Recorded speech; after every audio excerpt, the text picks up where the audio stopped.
Assalamualaikum warahmatullahi wabarakatuh. Waalaikumsalam warahmatullahi wabarakatuh.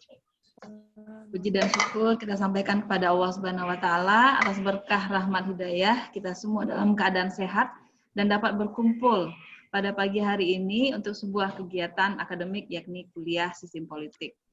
Salawat dan salam kita sampaikan kepada Nabi besar Muhammad sallallahu alaihi wasallam. Allahumma sholli ala Muhammad. Ananda semua, pada pagi hari ini kita kedatangan tamu ya, kita kedatangan salah satu narasumber kita. Beliau adalah Profesor Dr. Saifullah SAMA. Sehari-harinya beliau adalah bekerja di Universitas Islam Negeri UIN Imam Bonjol Padang, ya, yakni kekhususan beliau adalah guru besar dalam bidang metodologi dan sejarah Islam. Namun demikian ada satu hal yang menarik dari diri beliau, yakni beliau pernah menjadi dosen tamu di Universiti Kebangsaan Malaysia, ya, mulai dari tahun 2006 sampai 2008. Jadi meskipun beliau itu mengabdi di kerajaan Malaysia, ya, terutama di UKM selama 2 tahun, tapi pastilah beliau memiliki banyak hasil pengamatan, memiliki banyak referensi, juga berbagai pengalaman-pengalaman real lainnya di negara Malaysia. Oleh karena itu sangat tepat pada pagi hari ini kita meminta kesediaan kepada Profesor Saifullah untuk bisa berkenan memberikan pemahaman, pengetahuan mengenai sistem politik Malaysia beserta pengalaman-pengalaman beliau selama bekerja di Malaysia. Kepada Prof, kami berikan waktu, kami berikan kesempatan ini untuk memberikan wawasan kepada kami semua. Terima kasih Prof, kami persilahkan. Bismillahirrahmanirrahim. Assalamualaikum warahmatullahi wabarakatuh. Waalaikumsalam warahmatullahi wabarakatuh. Saya senang sekali dapat diundang, dijemput untuk ikut berbagi ilmu, berbagi pengalaman di Universitas Negeri Padang. Kenapa kita anggap penting berbicara tentang sistem politik Malaysia? Pertama-tama tentu saja karena Malaysia adalah negara paling dekat, jiran paling dekat Indonesia. Dan secara kultural, kalau orang berbicara tentang Melayu, maka Indonesia, Malaysia, saya kira dua negara yang menjadi inti dari Melayu. Ya, etnik Melayu, kultural Melayu, saya kira boleh diwakili oleh dua negara besar ini, Indonesia, Malaysia. Ya, di samping tentu saja Brunei dan Patani. Yang ketiga, kenapa kita perlu berbicara tentang Malaysia? Saya kira sebahagian besar warga Malaysia sebenarnya berasal dari berbagai etnik di Indonesia. Ada kerajaan negeri di Malaysia, Negeri Sembilan, itu bukan saja penduduknya, warganya, bahkan raja pertama, raja kedua, dan raja ketiga dijemput, diambil dari raja-raja Pagaruyung. Ya, lalu adat istiadatnya menggunakan adat perpatih. Jadi oleh karenanya bagi Minangkabau, Malaysia memiliki arti penting. Demikian juga dengan suku Jawa, ada banyak orang Jawa di sini, di Johor, ada banyak orang Bugis di Malaysia, ya. Ada suku yang hampir boyong total ke Malaysia, yakni Bawean, warga Bawean, suatu pulau kecil di utara Gresik, Surabaya, ya. Sehingga kalau nanti kita datang ke Pulau Bawean, bahasanya sudah bahasa Malaysia. Itu antara lain alasan kenapa kita penting berbicara Malaysia. Apalagi kita terhimpun di dalam negara-negara Asia Tenggara atau ASEAN. Ide pembentukan Malaysia dicetuskan oleh Tengku Abdul Rahman, ya, pada konferensi pers wartawan se-Asia Tenggara di Hotel Adelphi Singapura tanggal 27 Mei 1992. Yang pada awalnya meliputi wilayah yang sebelumnya sudah merdeka sejak tahun 57, yakni Tanah Semenanjung, Singapura, Sabah, Sarawak, dan Brunei Darussalam. Ya, jadi kalau Singapura, Sabah, Sarawak, dan Brunei waktu itu masih di bawah penjajahan Inggris. Sedangkan Tanah Semenanjung sudah merdeka semenjak tahun 57. Jadi Malaysia itu dicadangkan pada awalnya adalah gabungan Tanah Semenanjung, Singapura, Sabah, Sarawak, dan Brunei Darussalam.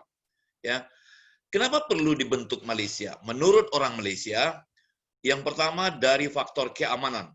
Dengan dibentuk Malaysia, mereka lebih aman. Dengan dibentuk Malaysia, lebih terjamin keselamatan politik mereka. Demikian juga perkembangan ekonomi dan sosial. Ya, kalau digabungkan antara Tanah Semenanjung ditambah dengan Singapura, Sabah, dan Sarawak, maka kemajuan ekonomi mereka akan lebih meningkat tinggi. Ya. Lalu yang paling penting adalah bahwa Malaysia waktu itu beranggapan ancaman komunisme sangat besar. Untuk menghadapi komunisme, mereka perlu bergabung di dalam Malaysia. Dan tidak dapat saya bantah, saudara, saya wajib menyampaikan pada forum ini, Indonesia pada tahun 60 sampai dengan 65 itu adalah dikuasai, oleh komunisme. Soekarno di zaman-zaman terakhir, di bawah Nasakom, jadi pada tahun 62 sebenarnya gangguan terbesar komunisme itu datang dari Indonesia. Karena Indonesia waktu itu masih dijajah, masih dikuasai oleh penguasa komunis. Ya. Jadi latar belakang didirikannya Malaysia adalah tidak dapat dibantah, berhadapan dengan komunisme di selatan di Indonesia dan komunisme di utara, ya, di wilayah Cina dan seterusnya. Lalu ide rencana pembentukan Malaysia itu direalisir dengan penubuhan beberapa lembaga atau komisi. Ada komisi Kobol, ya. Ada jawatan kuasa perundingan perpaduan kaum, ada jawatan kuasa antara kerajaan, ada referendum Singapura, ya, yang dilakukan pada tahun 62. Akhirnya 16 September 63, ini saudara ya, 16 September 63 Malaysia dibentuk. Akhirnya dibentuk setelah proses yang mendahului ini. 16 September 63, ini tanggal penting bagi Malaysia. Merdeka Tanah Semenanjung tahun 57, tapi Malaysia baru ada 16 September 63. Jadi sebenarnya secara resmi, saudara, kita belum boleh menyebut Malaysia sebelum 63. Misalnya tahun 60, belum ada Malaysia tahun 60, 61, 62. Ya. Waktu itu baru ada Persekutuan Tanah Semenanjung ditambah dengan Singapura, tambah dengan Sabah, Sarawak yang sebenarnya belum bersatu dengan Tanah Semenanjung. Oke. Lalu bagaimana akhirnya yang masuk ke Malaysia hanyalah Tanah Semenanjung, Singapura, Sabah, dan Sarawak. Sedangkan Brunei Darussalam menolak untuk bergabung. Sedangkan Indonesia dan Filipina menolak penubuhan Malaysia. Ya. Agustus 65, Singapura keluar dari Malaysia. Jadi Singapura hanya ada di dalam Malaysia 2 tahun sahaja. 16 September 63 sampai dengan Agustus 65. 65 Singapura keluar dari Malaysia. Sekarang kita berbicara tentang konstitusi. Ya. Karena konstitusi adalah dasar tertinggi, aturan tertinggi dalam suatu negara. Sama juga seperti Undang-Undang Dasar 1945 di Indonesia. Di Malaysia mereka sebut dengan Perlembagaan Malaysia. Perlembagaan Malaysia. Ya.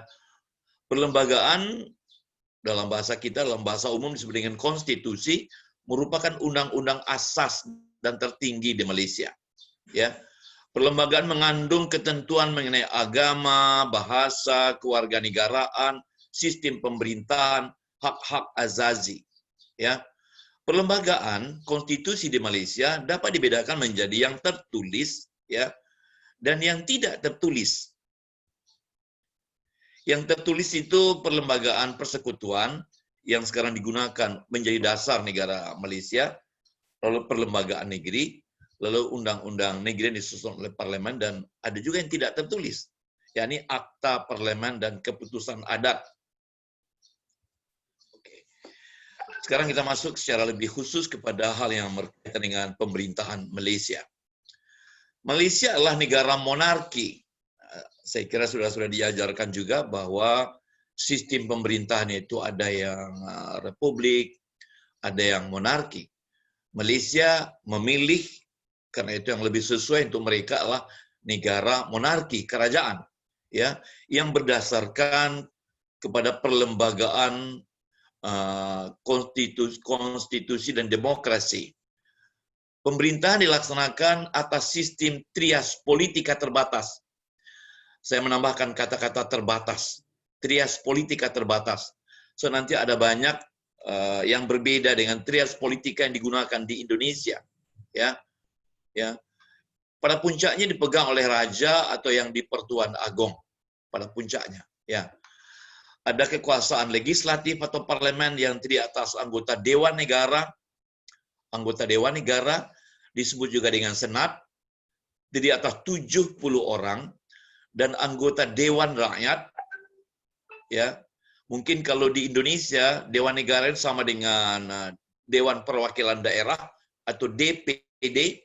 Ya, Dewan Negara mungkin di Indonesia sama dengan DPD, dan anggota Dewan Rakyat yang di Indonesia mungkin sama dengan DPR. Ya. Dewan Rakyat terdiri atas 70 orang dan parlemen atau Dewan Rakyat terdiri atas 222 orang. Ya, yang dipilih melalui pilihan raya, pemilihan umum bahasa Indonesianya. Ini legislatif. Yang kedua eksekutif. Ya, diketuai oleh Perdana Menteri, dibantu oleh menteri-menteri. Sedangkan di peringkat kerajaan negeri di provinsi di sistem Indonesia, ya, dibantu oleh Majelis Musyawarah Kerajaan Negeri atau EXCO, dan diketuai oleh Menteri Besar, dibantu oleh EXCO Kerajaan Negeri. Jadi lagi-lagi nanti setiap kita berbicara kerajaan negeri itu identik walaupun berbeda dengan provinsi di Indonesia. Kenapa berbeda? Karena mereka menganut sistem federasi, jadi lebih otonom berbanding provinsi di Indonesia. Ya. Mereka kerajaan negeri yang terpisah, yang berbeda satu sama lain. Jadi yang menggabungkan mereka hanyalah kerajaan federasi, kerajaan federal pada tingkat persekutuan. Oke. Yang ketiga yudikatif, mahkamah, yang diketuai oleh ketua hakim negara, dan ini juga banyak tingkatnya, saudara. Ada mahkamah persekutuan. Mahkamah persekutuan itu ada mahkamah atasan, di atas mahkamah agung, mahkamah rayuan, mahkamah tinggi. Ada mahkamah rendah, ada session, ada juvana, ada magistrat 1, magistrat 2, dan tuntutan kecil. Ada mahkamah khas, ada mahkamah tentara, mahkamah perusahaan, mahkamah buruh, mahkamah khas raja-raja, dan mahkamah negeri. Lalu ada mahkamah negeri. Mahkamah negeri ini mahkamah syariah. Ya. Mahkamah syariah tidak lagi mahkamah syariah rayuan, mahkamah tinggi syariah, dan mahkamah rendah. Lalu ada mahkamah adat. Ada daerah, ada ketua adat, dan penghulu. Saudara, jadi yang penting mereka juga terdiri atas trias politika. Ada legislatif, ada eksekutif, dan ada yudikatif. Kenapa terbatas? Nanti kita akan berbicara. Ya. Apa isi perlembagaan atau konstitusi? Ya. Konstitusi itu perlembagaan merupakan aturan tertinggi di Malaysia. Sama juga seperti di Indonesia, Undang-Undang Dasar 45 merupakan aturan tertinggi di Indonesia. Antara lain ketentuan utama isi perlembagaan itu bahwa bahasa Melayu adalah bahasa resmi negara. Surat-surat dan acara-acara resmi hendaklah menggunakan bahasa Melayu. Ya, saya kira ini pertahanan, salah satu pertahanan terakhir etnik Melayu di Malaysia. Ya, saya secara jujur, secara akademik, saya tidak memasuki kawasan politik. Adanya bahasa Melayu dalam perlembagaan ini merupakan pertahanan yang saya kira tidak mungkin dibongkar dari konstitusi Malaysia. Ya, kalau tidak adalah pertahanan ini, saya kira bisa jadi nanti Malaysia sudah akan berubah menjadi Singapura, di mana sesuatu didominasi oleh Cina. Karena secara pasti dan perlahan semua kawasan-kawasan kebangsaan itu sudah mulai diambil alih oleh Cina. Ya, oleh karenanya adanya bahasa Melayu dalam perlembagaan ini merupakan dokumen yang harus dipertahankan karena itulah tempat pertahanan etnik Melayu. Yang kedua, agama Islam adalah agama resmi persekutuan. Ini lagi-lagi sebuah pertahanan yang juga harus menjadi ciri utama dari Malaysia. Pertama bahasa Melayu, yang kedua agama Islam. Ya, saya tidak hendak mengatakan warga Muslim di Malaysia tidak lebih dari 60%, ya 60%, tapi mereka bisa menjadikan agama Islam sebagai agama resmi. Sedangkan di Indonesia, umat Islam di Indonesia berjumlah 85%, tapi kita tidak berhasil menjadikan Islam sebagai agama resmi kita. Ada 6 agama resmi di Indonesia, tapi hanya ada 1 agama resmi di Malaysia, walaupun umat Islam hanya mencapai 60% dari penduduk Malaysia. Yang ketiga, raja atau sultan bertindak sebagai ketua agama Islam di negerinya. Yang di Pertuan Agung menjadi ketua agama Islam di negeri Melaka, Negeri Sembilan, Pulau Pinang, dan wilayah persekutuan. Majelis Agama Islam adalah lembaga penasihat raja dalam perkara berkaitan dengan agama Islam. Perkara mengenai agama di bawah kuasa kerajaan negeri. Ya, kerajaan negeri artinya tingkat provinsi kalau di Indonesia. Orang Melayu dan Bumi Putra mendapat beberapa keistimewaan ya dalam bidang perkhidmatan awam, dalam ekonomi dan pendidikan. Saudara-saudara, saya sedang menjelaskan pada saudara bagian-bagian yang sangat sensitif. Pencantuman bahasa Melayu, pencantuman agama Islam, dan pencantuman bahwa orang Melayu dan Bumi Putra mendapat hak-hak istimewa, ini sesuatu yang sangat sensitif hari ini sudah di Malaysia. Kenapa? Ada banyak orang yang menganggap ini sudah tidak relevan lagi dengan Malaysia modern. Ya, itu mungkin Malaysia di zaman Melayu, tapi Malaysia modern di mana orang-orang Cina dan Tamil sudah merasa menjadi bagian yang tidak terpisahkan dari Malaysia. Mereka beranggap bahwa hak-hak istimewa orang Melayu itu tidak relevan lagi. Ada perjuangan yang keras dari etnik Cina dan Melayu untuk menggugurkan hak-hak istimewa orang Melayu. Tapi lagi-lagi saudara, di dalam konstitusi yang hari ini berlaku, masih tercantum dan sedang terjadi pergulatan yang dahsyat untuk menghilangkan hak-hak Melayu dari konstitusi Malaysia. Hak dan kebebasan asasi diletakkan pada bagian 2 perlembagaan, ya, yang dibagi kepada kebebasan mutlak dan kebebasan bersyarat.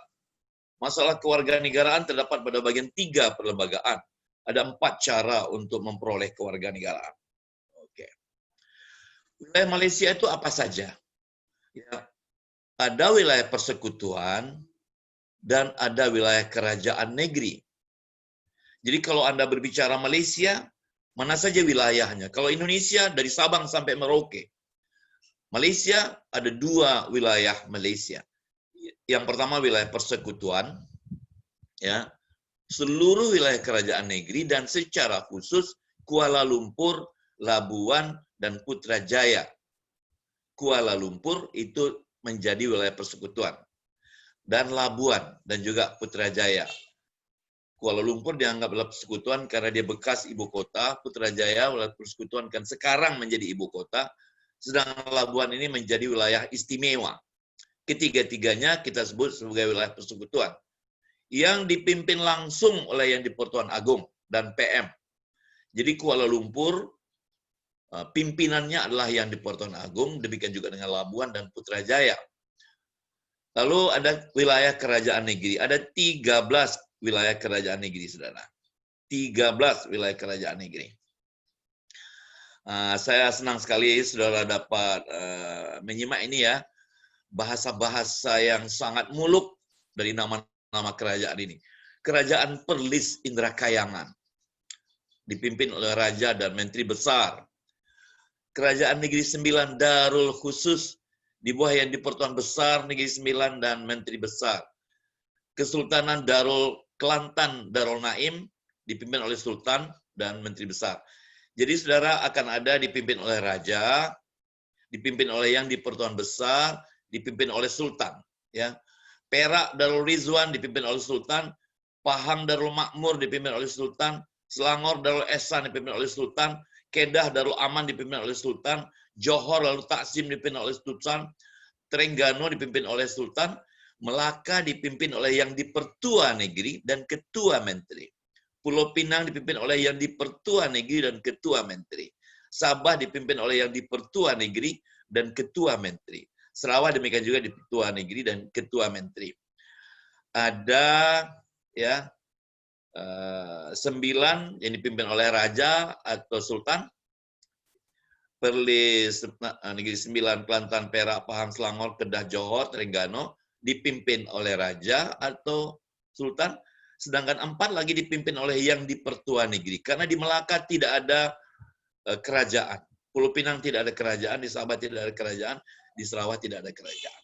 Oke. Ini wilayah barat, Malaysia Barat, ini Malaysia Timur. Bagaimana cara sistem pemerintahan tingkat persekutuan? Di atas sekali, saudara, ada yang di Pertuan Agong. Di sini saya harus menjelaskan tadi. Ini sebenarnya trias politika terbatas. Kalau trias politika terbatas, ya, maka dibagi secara jelas eksekutif, legislatif, dan yudikatif. Tapi ternyata yang di Pertuan Agung membawai ketiga-tiga kuasa ini. Ini yang disebut dengan trias politika terbatas. Ya. Jadi yang di Pertuan Agung bisa masuk ke ketiga-tiga kekuasaan ini. Ini yang tidak dikenal di trias politika murni. Ya. Dia harus terpisah, sama sekali tidak ada yang double atau saling memasuki. Itu trias politika murni. Ya. Di eksekutif ada perdana menteri dan jamaah menteri. Di perundangan ada parlemen. Di parlemennya ada 2, ada Dewan Negara dan Dewan Rakyat. Sedangkan di kehakiman yudikatif ada Ketua Hakim Negara, lalu ada Mahkamah, lalu ada Kamah Rayuan dan ada Mahkamah Negeri. Lalu di legislatif ada Parlemen, Dewan Negara, Dewan Rakyat, lalu ada rakyat sebagai pemilih. Di eksekutif ada Perdana Menteri, ada jamaah menteri, lalu ada kementerian dan ada jabatan-jabatan di dalam kementerian. Oke.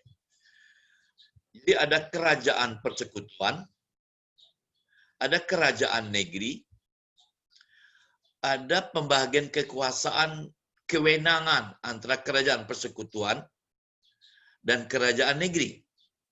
Tapi ada juga kewenangan dilakukan bersama-sama oleh kerajaan persekutuan dan kerajaan negeri. Saya tidak hendak menyatakan seluruhnya, saudara, sebagian saja. Kerajaan persekutuan itu hal ehwal luar negeri, pertahanan, keselamatan, mungkin keamanan dalam negeri, lalu kehakiman, lalu kewarganegaraan, pemilihan raya atau pemilu, keuangan, perniagaan, perdagangan, perkapalan, pelayaran, perikanan, perhubungan, kerja raya, tenaga, dan ini semuanya lah kerja-kerja pemerintah pusat. Kerajaan negeri apa kerjanya? Undang-undang Islam, soal tanah, pertanian, kehutanan, kerajaan tempatan, perkhidmatan tempatan, kerajaan negeri, cuti negeri, undang-undang negeri, lalu custom atau pajak tempatan, pelabuhan, jabatan ukur tanah, perpustakaan, dan museum. Ini kerja-kerjanya kerajaan negeri. Tapi ada yang diurus secara bersama-sama. Kebajikan sosial, mungkin Departemen Sosial bahasa kitanya, ada beasiswa, taman negara, perancangan bandar, perancangan kota, dan seterusnya. Ini diatur secara bersama. Ada kerja-kerja khusus kerajaan federal, ada kerja-kerja khusus kerajaan negeri, ada kerja bersama. Di Indonesia ada Pancasila. Di Indonesia kita kenal Pancasila. Di Malaysia mereka mengenal dengan rukun negara. Apa gunanya? Apa latar belakangnya? Apa faktor yang mengharuskan mereka melahirkan rukun negara? Ya, latar belakang ditetapkannya rukun negara yang pertama mencapai perpaduan yang erat di kalangan masyarakat. Saya kira Indonesia memang terdiri dari berbagai etnik, suku, suku bangsa, agama. Kita sangat plural, ya. Tapi plural Indonesia lebih banyak suku-suku yang ada di antara pribumi Indonesia. Ada suku Aceh, Batak, Minang, Melayu, Jawa, Sunda, Bugis, Makassar, dan seterusnya. Itu etnisitas, pluralitas di Indonesia. Tapi di Malaysia, yang lebih banyak adalah Melayu, Cina, dan Tamil. 3. Jadi, sangat rentan kepada konflik. Lebih rentan ketimbang Indonesia. Karena bagaimanapun kalau di Indonesia hanya sedikit unsur yang asing, Cina, ya. Tapi kebanyakan Batak, Jawa, Minang, Bugis, Makassar. Jadi kemungkinan untuk keretakan di Malaysia itu lebih besar karena mereka datang dari wilayah di luar, ya. Yang Melayu sekitar 60%, selebihnya Cina dan Tamil atau India. Oleh karenanya mereka sangat berkepentingan untuk mencapai perpaduan yang erat di kalangan masyarakat. Karena mereka sangat rentan terhadap konflik. Kenapa? Karena datang dari wilayah yang jauh. Dari Cina, dari India, dan penduduk pribumi, penduduk asli orang Melayu. Rukun negara diperlukan karena mereka ingin memelihara cara hidup yang demokratik. Ya. Rukun negara juga diperlukan untuk membentuk masyarakat yang adil, supaya kemakmuran dinikmati secara bersama, secara adil dan saksama. Membentuk masyarakat yang bersikap liberal, terutama terhadap kebudayaan masing-masing. Bagaimana caranya agar orang Melayu menghargai orang Cina, lalu bersama-sama menghargai orang Tamil. Setiap ada upacara-upacara Cina, orang Melayu tidak marah, dan seterusnya. Jadi masyarakat terbuka untuk menerima perbedaan di antara mereka. Lalu membina masyarakat yang progresif. Rukun negara diharapkan dapat menyiapkan lahan untuk terciptanya masyarakat yang menatap ke masa depan. Apa rukun negara di Malaysia? 5 juga, saudara. Sama juga seperti di Indonesia. Dan persamaan yang paling utama adalah sila pertama Indonesia sangat mirip dengan rukun pertama Malaysia. Kalau di Indonesia sila ketuhanan yang Maha Esa, maka di rukun negara Malaysia yang pertama adalah kepercayaan kepada Tuhan. Yang kedua, kesetiaan kepada raja dan negara. Yang ketiga, keluhuran perlembagaan. Lagi-lagi, kalau kita menyebut perlembagaan, itu artinya konstitusi, undang-undang dasar. Kedaulatan undang-undang. Maksudnya bahwa kekuasaan kehakiman terbebas dari intervensi penguasa. Jadi dia berdaulat, undang-undang berdaulat.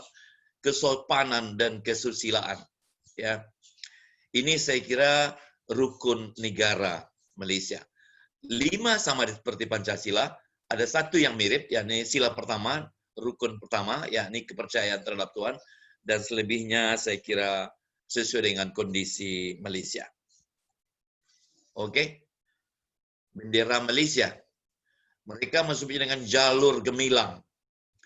Kalau Indonesia menyebut benderanya dengan sang saka merah putih, ya, sang saka merah putih, Malaysia menyebutnya dengan jalur gemilang. Karena ada jalur, saudara, karena jalur itu artinya ini.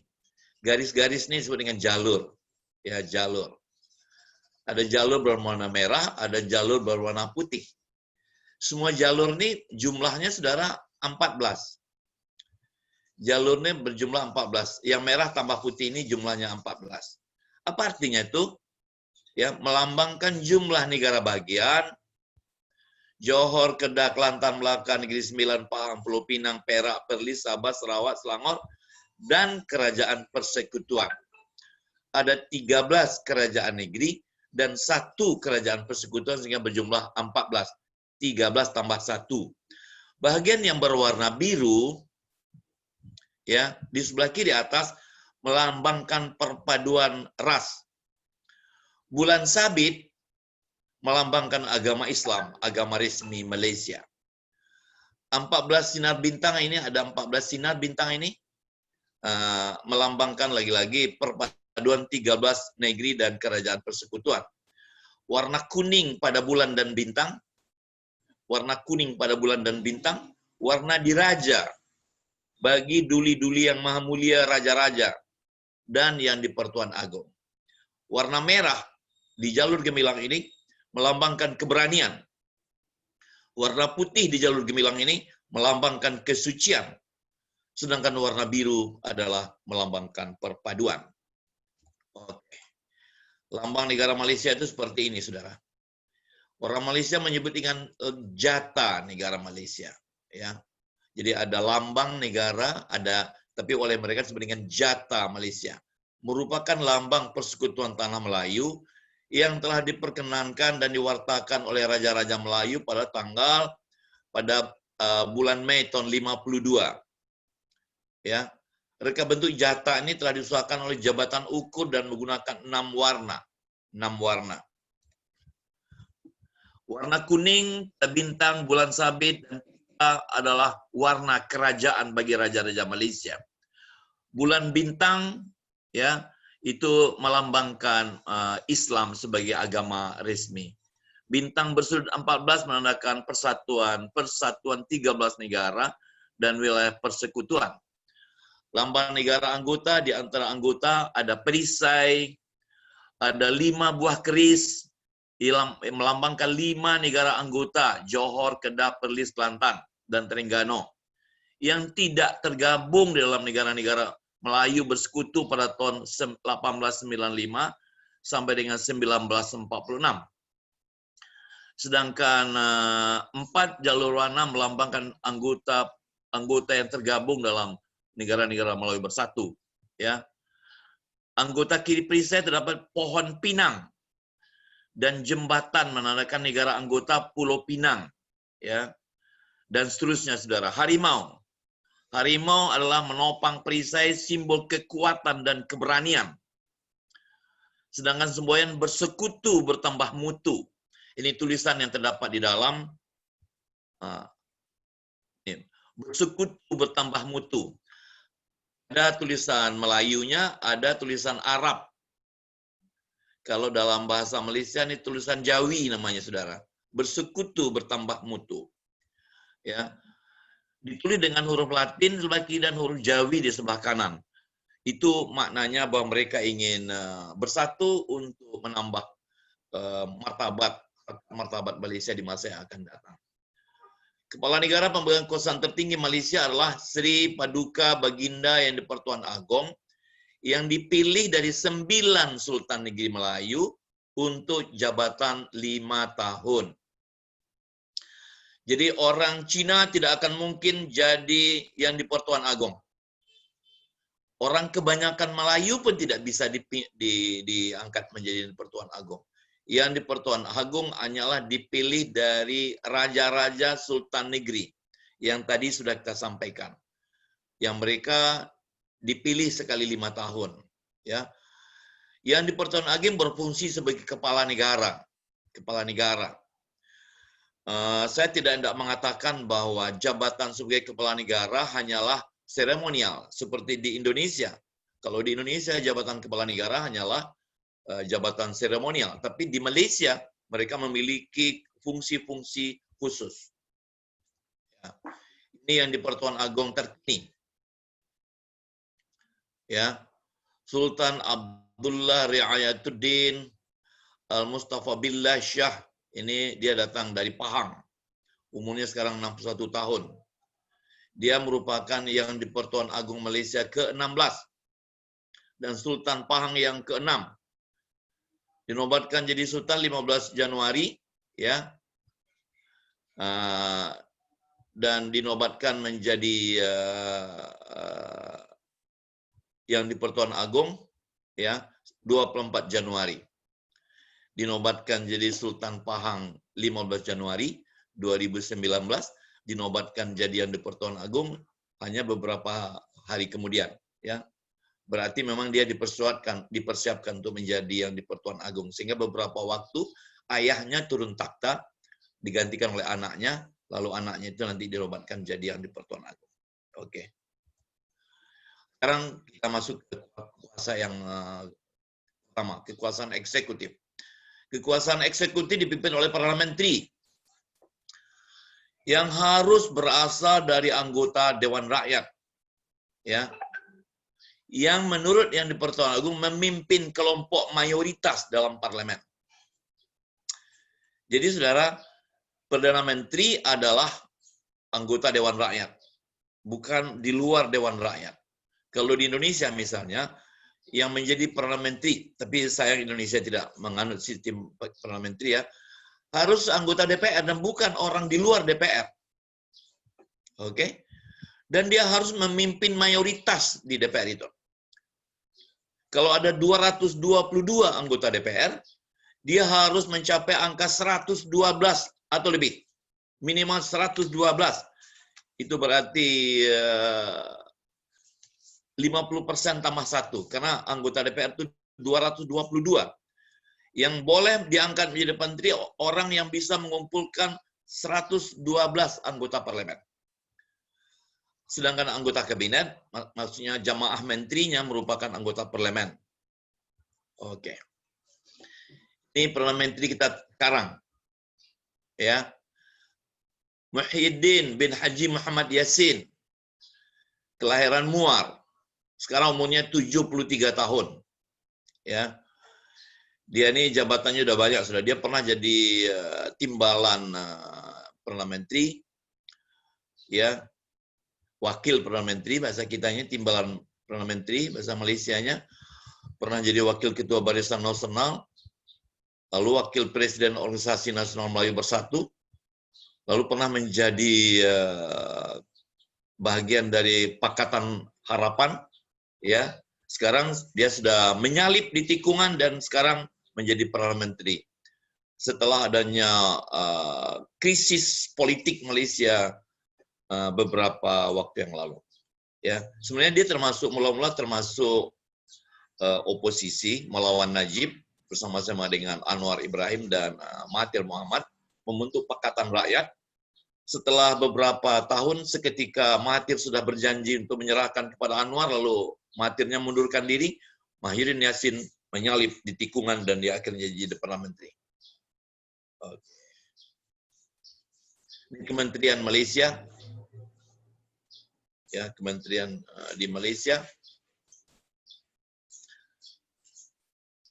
Ini menteri di jabatan Perdana Menteri. Ini mungkin bahasa kitanya Menteri Negara, ya, bahasa kitanya Menteri Negara. Menteri yang tidak ada kementeriannya, begitu. Ada menteri di jabatan Perdana Menteri. Ya, bahasa kitanya mungkin Menteri Negara. Menteri yang tidak memiliki kementerian. Oke. Sekarang kita masuk ke kekuasaan yang kedua. Kekuasaan legislatif. Kekuasaan legislatif terbagi dua, saudara. Ada Dewan Negara, lalu ada Dewan Rakyat. Ada Dewan Negara dan ada Dewan Rakyat. Dewan Negara, Senat.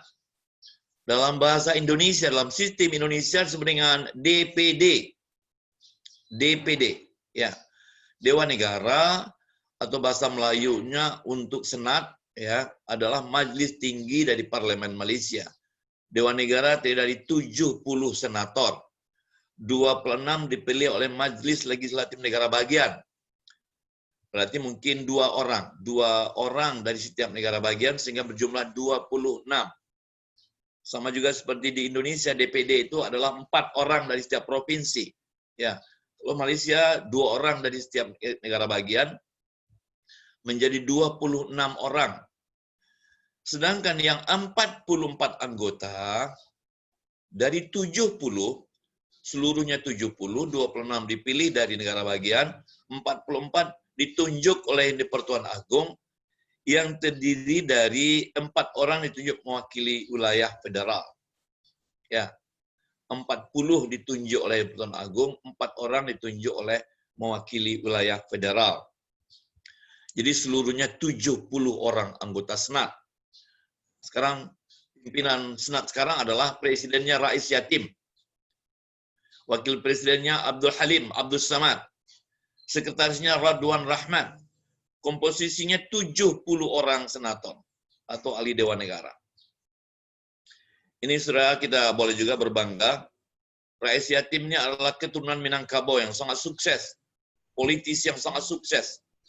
Saya menyebutnya dengan menteri yang turun naik dari panggung politik Malaysia. Dia pernah jadi pembangkang atau oposisi, tapi setelah itu naik lagi ke atas. Bolak-balik, ya. Rais Yatim. Dia sekarang jadi pemimpin Dewan Negara. Lalu yang kedua, Dewan Rakyat. Jadi, kekuasaan legislatif, tadi ada Dewan Negara, sama dengan senator, sama dengan DPD bahasa kita, lalu ada Dewan Rakyat, sama dengan DPR Malaysia. Dia memiliki 222 orang anggota. Setiap satu orang memiliki satu daerah pemilihan. Kalau begitu ada 222 daerah pemilihan di Malaysia. sehingga ada 222 orang anggota Dewan Rakyat. Ya, anggota dipilih atas dasar dukungan suara terbanyak melalui pemilihan umum atau pilihan raya. Setiap anggota Dewan Rakyat menjabat selama 5 tahun. Selama 5 tahun. Jadi pemilihan raya, pemilihan umumnya dilakukan setiap 5 tahun sekali. Pimpinan DPR Malaysia kini, ya. Azhar Azizan Harun, bekas Ketua Komisi Pemilihan Umum Malaysia, dilantik menjadi Ketua Dewan Rakyat Malaysia yang baru, menggantikan Muhammad Arif yang dilengsarkan oleh Perdana Menteri Muhyiddin Yassin dalam sidang Dewan pada tanggal 13 Juli. Jadi ini baru sebulan yang lalu, 1,5 bulan yang lalu. Ya, sebelum Muhammad Arif, lalu oleh PM Muhyiddin Yassin yang sekarang jadi PM, dia dilengsarkan diganti dengan Azhar Azizan Harun. Oke. Partai-partai. Ada partai yang sudah lahir sebelum Malaysia, ada partai yang lahir sesudah Malaysia. Ada Barisan Nasional, saudara. Barisan Nasional ini induknya, intinya adalah UMNO. Ini partai yang tidak pernah kalah kecuali 2018. Semenjak Malaysia merdeka, bahkan semenjak Persekutuan Tanah Melayu tahun 57, Malaysia tahun 63 sampai tahun 2018, UMNO selalu memenangkan pertarungan, selalu memenangkan pilihan raya. Dia terus, barulah 2018 dia pernah kalah. Ya. Lalu ada MCA, Persatuan Cina Malaysia, MIC, Persatuan India Malaysia, ada gerakan Partai Gerakan Rakyat Malaysia, ini ada di wilayah Semenanjung dan juga ada di, lalu ada Parti Kemajuan Rakyat, ada AKAR, Angkatan Keadilan Rakyat, PBDS, Partai Bangsa Dayak Sarawak, ini pastilah di Sarawak, ada SNAP, Parti Kebangsaan Malaysia, ada PBB, Partai Pesaka Bumi Putra Bersatu, lagi-lagi ini di Sarawak, ada PBRS, Partai Bersatu Rakyat Sabah, ada PDS, Partai Demokratik Sabah. Ini partai ada yang di seluruh Malaysia ada yang hanya di Semenanjung saja ada yang hanya di Sabah dan Sarawak saja ada. Mungkin kalau di Indonesia sama dengan partai lokal. Misalnya di Aceh ada Partai Rakyat Aceh yang hanya ada di Aceh, tidak ada di Sumatera Barat, tidak ada di Jawa. Ya, ada beberapa partai Aceh, ya. Saya kira ada 2 atau 3 partai Aceh yang ada hanya di Aceh, tidak ada di daerah lain di Indonesia. Ini Barisan Nasional, ya. Sekarang mungkin namanya Pakatan Nasional atau Persatuan Nasional, ya, di bawah UMNO, induknya UMNO. Lalu ada Pakatan Rakyat, ya. Pakatan Rakyat ini dahulu oposisi, lalu 2018 pernah menang, pernah memerintah, tapi sekarang sudah dilengsarkan lagi Pakatan Rakyat. Kita tidak tahu dalam beberapa waktu ke depan apakah Anwar Ibrahim akan kembali memerintah atau tidak, itu kita tunggu dalam beberapa bulan ke depan. Karena angka-angka antara Barisan Nasional dan Pakatan Rakyat sekarang berimbang. Kalau ada 1-2 saja yang lompat partai, bisa jadi Pakatan Rakyat kembali memerintah. Seperti yang pernah dilakukannya semenjak pemilihan umum 2018. Tapi sayang dia hanya memerintah lebih kurang 1,5 tahun saja, lalu dilengsarkan oleh Muhyiddin Yassin. Sekarang Muhyiddin Yassin itu ada di partai Partai Pesaka Bumi Putra Bersatu. Ya. Pakatan Rakyat di atas PKR, Partai Keadilan Rakyat, dipimpin oleh Anwar Ibrahim. Lalu ada PAS sebelumnya sekarang menjadi PAN, ya PAS ini sekarang menjadi PAN, Partai Amanah Harapan namanya, saudara. Dahulu PAS ini termasuk Pakatan Rakyat, sekarang udah pindah kemari, atau saya tidaknya netral PAS ini. Lalu PAS pecahan, PAS namanya PAN, tapi bukan PAN-nya Indonesia, Partai Amanah Nasional, ya Partai Amanah Nasional. Lalu ada DAP, ini Cina. Jadi ada 2 partai Cina di Malaysia, saudara. Satu masuk ke Barisan Nasional, namanya MCA. Ada yang masuk Pakatan Rakyat, namanya DAP. DAP ini Partai Democratic Agency Party. Dia masuk ke Pakatan Rakyat. Jadi orang Cina terbagi 2. Sebagian masuk MCA di Barisan Nasional, termasuk DEP yang masuk kepada Pakatan Rakyat. Ada kebudayaan utama rakyat Malaysia yang satu sama lain harus menghormati. Ada banyak kebudayaan, tapi ini kebudayaan utama. Ya, kebudayaan utama yang rata-rata dihormati oleh masing-masing etnik. Ya. Malaysia terdiri atas etnik Melayu 65,1%, Cina 26%, India 7,7%, masyarakat Sabah dan Sarawak 4,9%. Inilah warga Malaysia, ya.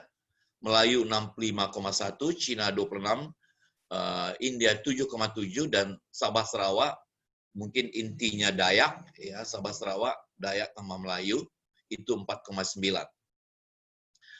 Agama resmi adalah agama Islam, alirannya Ahlussunnah wal Jamaah, ya, berdasarkan Quran hadis.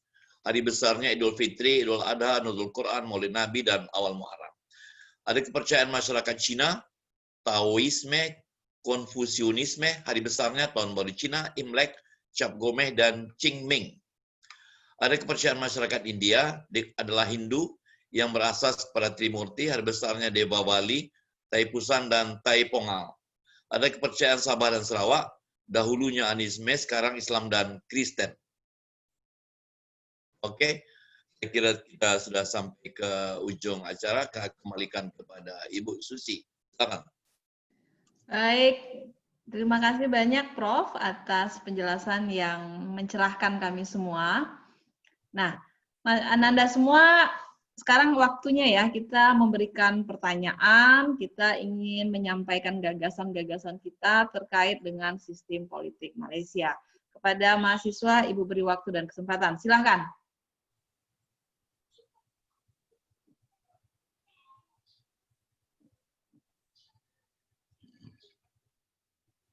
Silakan bertanya. Kalau belum ada, Oke Bu, izin masuk Bu. Oke, silakan Nami, silakan. Terima kasih Bu. Perkenalkan Prof, saya Rahmi Syafitri Rizka. Pertanyaan saya adalah bahwa kan Malaysia itu adalah sebuah negeri yang dihuni oleh 3 suku bangsa besar, yaitu Melayu, Cina, dan juga Tamil. Dari awal Malaysia itu dibentuk sampai sekarang, Perdana Menterinya itu kan selalu dari orang Melayu, mulai dari Tunku Abdul Rahman sampai sekarang Tan Muhyiddin Yassin.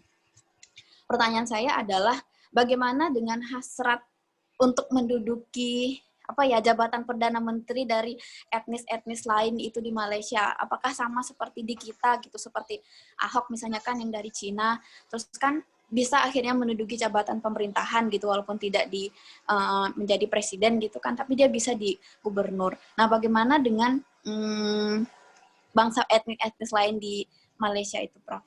Terima kasih. Oke. Perdana Menteri adalah pimpinan partai yang terbanyak anggotanya di parlemen, yang anggotanya 222 orang. Partai yang menang pemilihan umum, pilihan raya, sehingga mencapai anggota terbanyak di parlemen, ketuanya otomatis biasanya menjadi Perdana Menteri. Ya, karena Partai UMNO yang selalu memenangkan pertarungan dari hampir semua pemilihan umum, mulai dari semenjak tanah Semenanjung, ya, bukan Malaysia, dari tahun 57, lalu kemudian menjadi Malaysia tahun 63 sampai dengan 2018 yang menang selalu UMNO. Oleh karenanya yang memimpin terbanyak suaranya di parlemen adalah UMNO. Oleh karenanya selalu orang UMNO yang menjadi Perdana Menteri. Kecuali setelah 2018, karena yang menang itu nanti Pakatan Rakyat, maka yang pernah menjadi Perdana Menteri itu orang yang disepakati menjadi Perdana Menteri oleh Pakatan Rakyat. Dalam hal ini Mahathir Mohamad, dan kemudian sekarang berpindah ke Muhyiddin Yassin. Oke. Lalu apa syarat-syaratnya? Bisakah orang Cina? Saya kira bisa aja. Yang pasti tidak bisa menurut konstitusi adalah menjadi yang di Pertuan Agung. Itu harus raja. Rajanya raja yang sudah ada dalam sejarah Malaysia. Yang 9 tadi, saya sudah sampaikan tadi. Ya, 9. Ada sultan-sultan, ada raja-raja, ada yang di Pertuan Besar Negeri 9. Itu saja yang boleh jadi raja dan itu saja yang boleh jadi yang di Pertuan Agong. Tapi Perdana Menteri, ada partai MCA, ada partai MIC. MIC itu India, MCA itu China, atau partai DAP, partai China, tapi yang memihak kepada kelompok oposisi. Kalau dia nanti menang, dan bisa mengumpulkan suara terbanyak di parlemen yang jumlahnya 222 orang, separuh lebih satu itu 112 orang, maka Cina akan jadi Perdana Menteri di Malaysia. Tapi saudara, saya berbicara akademik. Secara akademik, mungkin tidak ada alasan untuk partai pemenang terbesar di Malaysia akan menduduki jabatan Perdana Menteri. Kalau partai MCA bisa menang, dia bisa jadi Perdana Menteri. Kalau partai DAP bisa menang, dia akan bisa menduduki jabatan Perdana Menteri. Itu secara akademik. Ya. Tapi secara politik, ada banyak barikade yang terdapat di Malaysia untuk menahan kemungkinan orang Cina menjadi Perdana Menteri. Ada banyak barikade. Ya. Partai UMNO, walaupun itu partai yang bersekutu dengan partai MCA dan MIC, tapi semacam ada kesepakatan di kalangan mereka bahwa bagaimanapun, apapun yang terjadi, betapapun besarnya kekuatan Cina di situ wilayah, tapi ada kesepakatan mendahulukan orang Melayu. Di dalam konstitusi, seperti tadi saya sampaikan, ada hak-hak istimewa orang Melayu. Di jabatan politik, di kementerian, di kepegawaian, di ketentaraan, bahkan secara ekonomi, ada hak-hak istimewa. Itu tertulis dalam konstitusi. Ya. Walaupun konstitusi juga yang menjamin bahwa partai terbesar akan jadi Perdana Menteri, tapi dalam konstitusi yang sama ada semacam hak-hak istimewa orang Melayu. Dan saudara, buktinya saudara, di Pulau Pinang, sampai hari ini yang jadi menteri besar Pulau Pinang itu selalu orang Cina. Kenapa? Karena memang penduduk Pulau Pinang itu mirip dengan Singapura. Saya kira mungkin sampai 40% penduduk Pulau Pinang itu orang Cina. Jadi kalau ada pilihan raya untuk tingkat kerajaan negeri atau wilayah negeri, yang menang selalu orang Cina. Sekarang terusnya yang menang tuh DAP, partainya pembangkang, partainya yang kelompok Pakatan Harapan, ya pembangkang. Itu yang menang di Pulau Pinang. Sebelumnya bahkan MCA, kawannya Barisan Nasional, Cina lagi. Jadi pernah terbukti bahwa pada tingkat negeri yang memang dimenangkan oleh Cina, Cina bisa memerintah. Buktinya Pulau Pinang. Jadi pada tingkat persekutuan, saudara, pada tingkat federal, kalau orang Melayu tidak hati-hati, kalau bertembung sesama sendiri, kalau berkelahi sesama sendiri, dan mereka kalah, sekarang ada banyak partai Melayu, saudara. UMNO Partai Melayu, PKR-nya Anwar Ibrahim Partai Melayu, PAS Partai Islam Melayu, Partai Amanat Harapan Partai Islam Melayu. Jadi sudah 4 partai besar sekarang yang membagi-bagi etnik Melayu ke dalam 4 partai besar. UMNO, PKR, lalu PAN, Partai PAS, dan Partai Harapan, ya sudah membagi 4 orang Melayu. Kalau orang Melayu tidak berpikir tentang kemungkinan bahwa Cina yang akan memerintah di Malaysia, saya kira pemimpin Melayu harus melakukan rekonsiliasi, melakukan rujuk, agar jangan sampai nanti karena banyak partai, lalu etnik Melayu terbagi-bagi, lalu yang menang justru orang Cina. Nanti baru menyesal di ujung jalan. Saya kira begitu jawaban saya. Baik, terima kasih Prof. Bagaimana Rahmi, sudah bisa dipahami ya? Jadi meskipun mereka mengklaim diri sebagai sebuah negara demokrasi, nah tapi demokrasi yang dipahaminya berbeda dengan demokrasi Indonesia ataupun demokrasi ala Barat. Ya, demokrasi yang dipahami oleh negara Malaysia itu justru meletakkan ya pribumi mereka ya Islam Melayu sebagai pihak ya etnis yang memiliki hak-hak istimewa baik dalam lembaga pendidikan, politik maupun pemerintahan. Jadi itu demokrasi pemahaman versi Malaysia. Sama juga begini Prof, pemahaman mengenai multikulturalismenya yang berbeda dengan kita. Ya, multikulturalisme Malaysia dari apa yang Prof sampaikan ya adalah memberikan ya kekuatan yang lebih kepada Islam dan Melayu. Itu multikulturalisme mereka. Jadi ada posisi yang dominan, ada posisi yang subordinat di negara Malaysia. Itu adalah perspektif multikulturalisme dan perspektif demokrasi mereka. Berbeda dengan Indonesia maupun negara-negara yang lainnya. Multikulturalisme Indonesia memposisikan negara berada di atas seluruh golongan dan seluruh agama. Negara itu dia diposisikan sebagai sebuah lembaga yang netral. Meskipun majority kita adalah Islam, tapi negara tidak boleh berpihak kepada yang dominan. Meskipun yang majoritinya adalah etnis Jawa, ya Indonesia ini majoritinya adalah 40% etnis Jawa, tapi negara tidak boleh memposisikan dirinya untuk berpihak kepada yang suku Jawa saja. Jadi pemahaman multikulturalisme inilah yang membedakan antara Indonesia dengan Malaysia, ya ideologinya yang berbeda itu tadi. Nah, saya kira itu yang menarik dari apa yang disampaikan Prof. Saya ingin memberi catatan kecil sedikit di ujungnya ini. Orang Cina dan Tamil bukan diam, saudara. Terjadi perjuangan yang sangat kuat ya sepanjang waktu untuk merebut atau untuk menghilangkan hak-hak istimewa Melayu itu, baik dalam konstitusi atau dalam praktek. Ya, misalnya, saudara, dahulu Universiti Kebangsaan Malaysia, tempat saya mengajar, tempat Susi belajar, dahulu memang diasaskan untuk menampung anak-anak Melayu.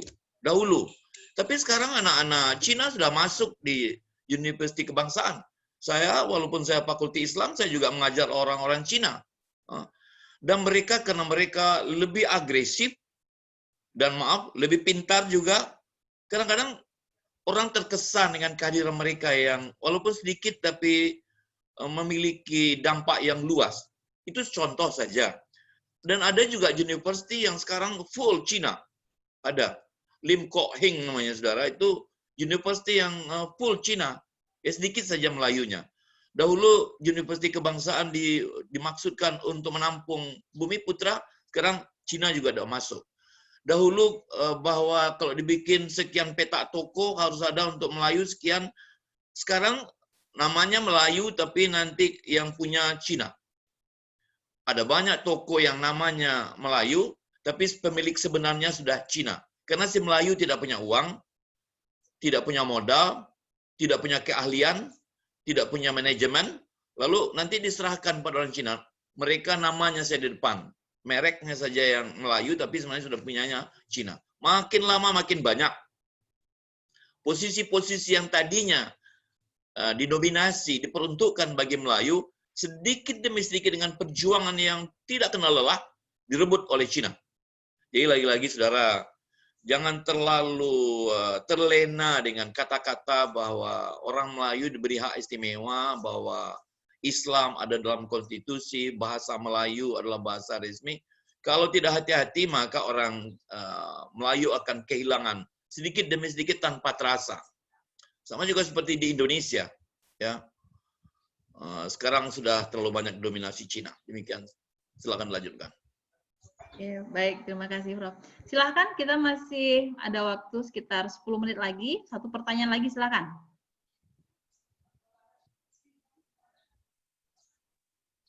Izin bertanya, Bu. Ya, silakan Anggra ini. Ya. Terima kasih, Bu.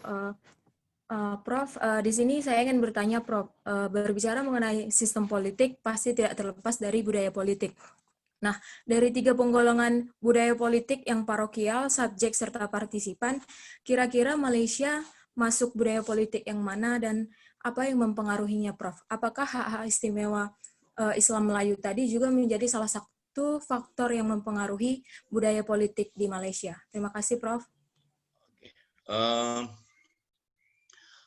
Di Malaysia, yang budaya politik yang berlaku adalah budaya politik yang berlaku di Inggris. Artinya budaya politik di Malaysia banyak diadopsi dari budaya politik di Inggris. Ya, Westminster culture. Jadi banyak sekali diadopsi, disalin dari Inggris. Dan itu sesuai dengan Inggris. Kalau di Indonesia tidak sesuai ya. Inggris adalah kerajaan, Malaysia kerajaan, di sana ada ratu, di sini ada yang dipertuan. Ada banyak persamaan antara Inggris dan Malaysia. Jadi kompatibel dia. Apa yang diadakan di Inggris kompatibel dengan di Malaysia. Saya kira tidak kompatibel misalnya di Indonesia yang republik ya. Yang sangat egalitarian kalau di Indonesia. Tapi kalau di Malaysia style sosialnya sangat naik turunnya itu terlalu jauh jaraknya antara yang di atas dengan di bawah. Oke. Kalau partisipasi politik yang saya tanyakan, saudara, di dalam berbagai pemilihan umum yang telah dilaksanakan di Malaysia, partisipasi politik melalui keikutsertaan mereka di dalam pemilihan umum cukup tinggi. Artinya golputnya tidak banyak. Golputnya tidak banyak. Bahkan sampai pada 82% dari pemilih. Jadi penduduk Malaysia itu ada 32 juta, ada 18 juta pemilih. Ya, penduduk Malaysia ada 32 juta, pemilihnya ada sekitar 18 juta. Itu rata-rata 82% pada setiap pemilihan umum partisipasi politik rakyat Malaysia. Kenapa itu bisa terjadi? Berbeda dengan Indonesia, saudara, karena setiap satu wilayah itu hanya satu calon. Misalnya ada dua partai, ada Partai Barisan Nasional, ada Partai Pakatan Harapan, ya, dua. Dari masing-masing hanya satu calon. Jadi orang terkonsentrasi hanya memilih satu di antara dua. Kalau di Indonesia, saya mohon maaf ini, terlalu banyak calon. Dari satu partai ada 10 calon. Jadi misalnya saudara, siapa tadi namanya nih? Anggraini. Saudara Anggraini untuk satu partai ada 10 calon. Ada 10 lagi partai. Jadi ada 100 tanda gambar yang akan saudara pilih, saudara. Itu membingungkan. Di Malaysia, misalnya Port Dickson. Satu wilayah pemilihan. Di situ hanya dua. Satu Anwar Ibrahim, satu lagi dari Barisan Nasional. Dua saja gambar yang terpampang di mana-mana di Port Dickson. Kita terkonsentrasi, kita fokus pada memilih satu di antara dua. Tidak 100 calon, di mana kita bingung dalam satu partai ada 10 calon, ada 10 partai. Itu membingungkan rakyat, ya. Dan kita tidak fokus, dan kita menjadi apatis. Ini semuanya nggak ada yang benar ini. Kenapa? Calon-calonnya juga tidak fokus menarik hati rakyat. Tapi kalau ada satu calon dari satu partai, partai itu akan habis-habisan berjuang untuk sosialisasi, untuk kampanye. Itu sebabnya partisipasi rakyat sangat tinggi. Kenapa? Setiap partai sampai ke ujung pelosok akan dijangkau oleh partai bersangkutan. Kenapa? Calon yang akan diperjuangkan hanya satu saja. Kalau di Indonesia, bagaimana sampai ke ujung pelosok? Karena sesama internal partai sudah konflik, sudah ada konflik internal partai. Belum lagi konflik antar partai. Jadi itu saya kira menyebabkan partisipasi politik, saya kira di Indonesia kurang dari 80%. Bahkan cuma sampai 60%, kata KPU. Ya, sampai 60%. Ada yang kurang juga. Semakin orang apatis, semakin kurang partisipasi politik. Saya kira begitu. Ya, bisa ditambahkan juga Anggraini ya, beda antara parokial, subjektif dengan partisipan itu adalah jumlah orang yang ikut serta dalam sebuah kegiatan politik. Yang tertinggi itu adalah partisipasif, dan saya yakin Malaysia adalah contoh sebuah negara budaya politiknya adalah partisipasif atau partisipan, karena hampir seluruh masyarakatnya memiliki hak suara, dan angka golput atau angka apatisnya itu tidak terlalu tinggi di Malaysia. Artinya mereka punya kesadaran politik untuk mau berpartisipasi ketika pemilu raya. Sama seperti Indonesia. Tapi jadi tidak bisa kita sebut sebagai budaya politik parokial ya, yang tingkat partisipasinya sangat rendah ya, atau subjektif itu juga menengah ya. Artinya jawaban dari Ibu adalah bahwa Malaysia adalah sebuah contoh negara yang memiliki budaya politik partisipan, sama seperti negara-negara demokratis lainnya. Demikian. Baik, terima kasih Prof. Masih ada pertanyaan?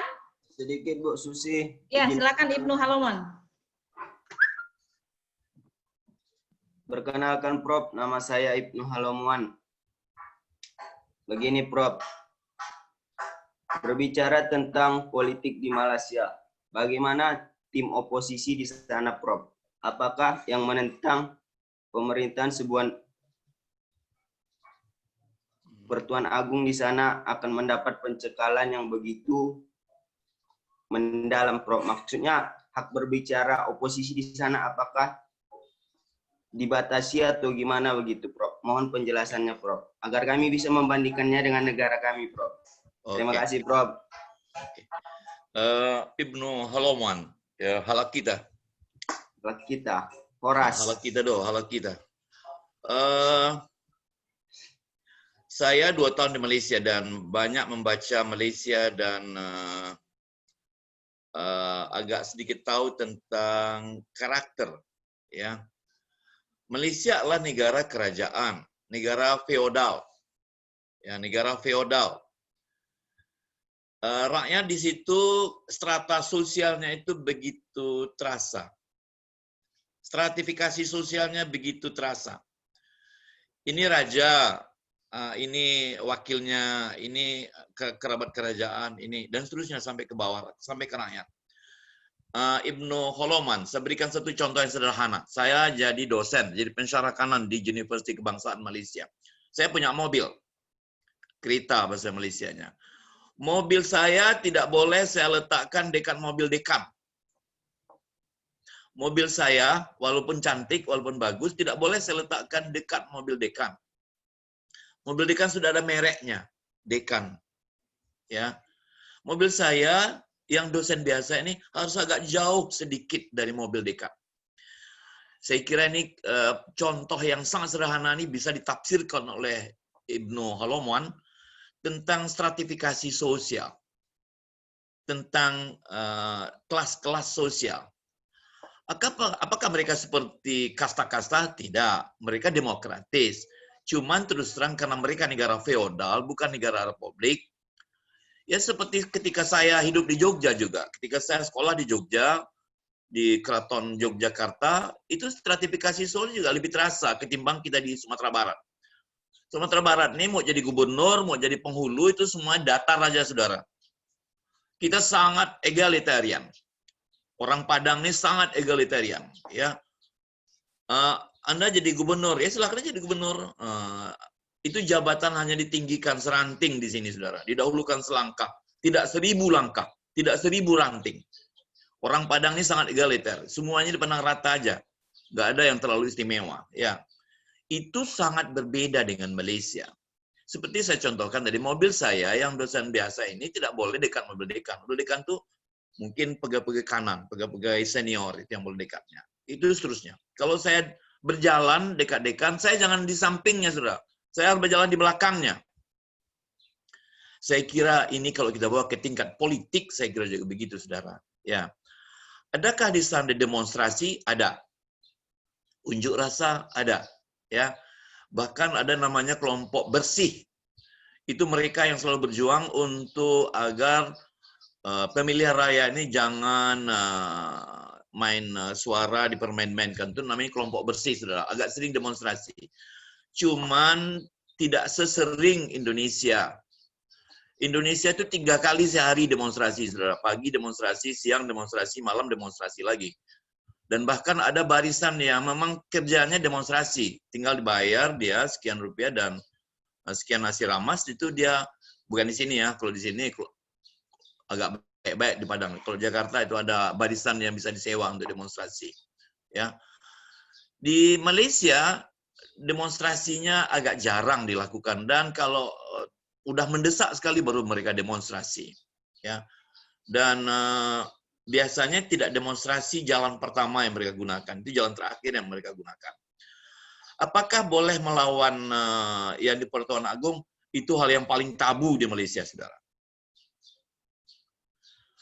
Saya berikan satu contoh, saudara Haloman, ya. Saya pernah ke Brunei Darussalam. Waktu saya di Brunei Darussalam, saya dibawa pengiring saya itu jalan-jalan. Waktu itu Sultan Brunei Darussalam sedang menceraikan istrinya yang ketiga.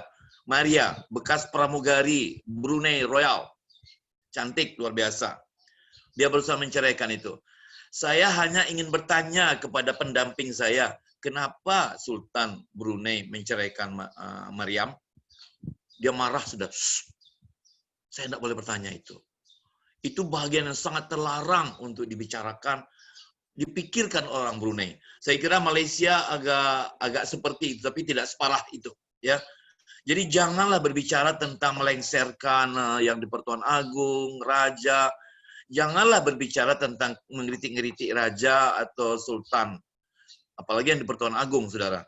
Jadi kalau akan dikritik tuh ya bolehlah tingkat-tingkat biasa-biasa ini masih boleh itu. Tapi mengkritik yang di Pertuan Agung itu bagian yang paling tabu di Malaysia. Ya contohnya seperti yang saya contohkan di Brunei Darussalam, saya hanya bertanya aja, kok Sultan menceraikan istrinya? Saya kena marah, saudara. Itu saya kira bisa menjelaskan pada Surah Al-Rahman bagaimana etika kultur feodal mempengaruhi budaya politik di Malaysia. Ya, kultur feodal mempengaruhi budaya politik di Malaysia. Dan di Brunei lebih parah. Lebih parah. Tapi untuk apa pula orang Brunei mau demonstrasi? Mau beasiswa, Holomon meminta beasiswa sampai ke perguruan tinggi akan dibeasiswa oleh pemerintah Brunei. Kalau nanti Holomon kawin akan dibiayai oleh pemerintah Brunei. Nanti kalau istrinya melahirkan akan dibiayai oleh pemerintah Brunei. Jadi tidak perlu orang demonstrasi di Brunei karena semuanya dari lahir sampai kawin sampai melahirkan lagi itu dibiayai oleh pemerintah. Mau beasiswa dibiayai oleh pemerintah. Jadi biasanya demonstrasi itu berkaitan dengan kurangnya perhatian, fasilitas dari pemerintah kepada rakyat. Semakin banyak fasilitasnya, semakin sedikit demonstrasinya.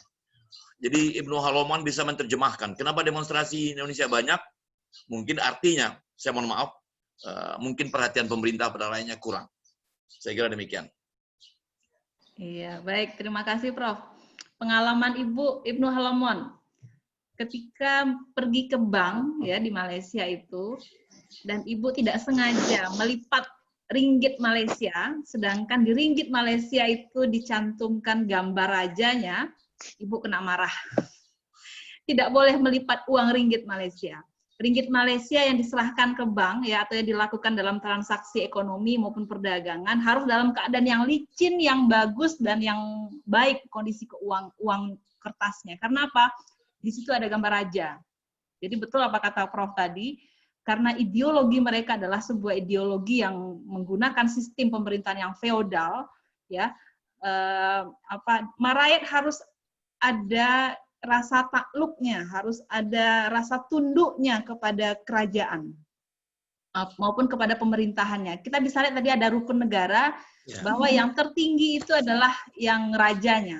Yang nomor 2 adalah undang-undangnya. Demikian mereka membuat hierarki ya, bagaimana memposisikan rajanya, kemudian pejabat-pejabat politik atau pemerintahannya, dan kemudian diikuti oleh rakyatnya. Jadi hierarki itulah yang akhirnya menahan dari sikap-sikap pemberontakan, ya, sikap-sikap demonstrasi dari rakyat Malaysia. Itu tambahan dari Ibu. Masih ada mahasiswa, ini kayaknya menarik, dan saya ingin sekali mengajak mahasiswa kita ini ke Malaysia, Prof. Agar mereka bisa merasakan seperti apa negara feodal di Malaysia itu. Dan harus berhati-hati dalam bersikap kita di sana. Rukun negara yang kedua bunyinya kesetiaan kepada raja dan negara. Ya. Rukun negara, ya, rukun negara. Ini rukun negara yang kedua adalah kesetiaan kepada raja. Jadi jadi Pancasila yang kedua dia, saudara. Jadi tidak main-main itu. Jadi boleh ngeritik Pak Saifullah tapi jangan ngeritik raja lah, Holoman ya. Ya, artinya nomor 1 adalah Tuhan, nomor 2 adalah raja. Nah, samalah seperti Nabi ya. Sama saya tadi lihatnya seperti rukun Islam tadi itu. Yang pertama adalah kalimat syahadat, yang kedua adalah percaya ya kepada Nabi. Nah, itulah posisi raja yang ada di Malaysia. Baik, masih ada mahasiswa? Sedikit lagi, Prof. Ya, silakan. Bisa Prof ilustrasikan tentang demokrasi dan politik di Malaysia. Satu kata untuk politik di sana, Prof. Bagaimana? Atau ungkapannya, Prof? Damai. Harmoni. Itu aja. Kalau Anda ingin mewakili dengan satu kata, harmoni. Ya. Terima kasih, Prof. Yep. Ya. Kenapa bisa harmoni? Kenapa bisa damai? Karena itu menjadi identitas mereka, ya, itu menjadi jati diri mereka untuk bisa menghormati raja, bisa menghormati undang-undang mereka, itu bahagian dari jati diri mereka. Sehingga meskipun ada dominasi, ada yang dominan, ada yang subordinat posisinya, tapi ada itu menjadi sebuah jati diri mereka, sehingga mereka menganggap ini adalah suatu hal yang baik, ya, itu hal yang menyelamatkan mereka dan membahagiakan dari pemerintahan Malaysia dan rakyatnya. Demikian saja, Prof, tambahannya. Masih ada, Ananda? Waktu kita sudah menunjukkan pukul 9.30 ya, waktu kurikulum kita sudah berakhir. Mudah-mudahan nanti akan ada pertemuan yang berikutnya, Prof, untuk memberikan pencerahan kepada mahasiswa kami.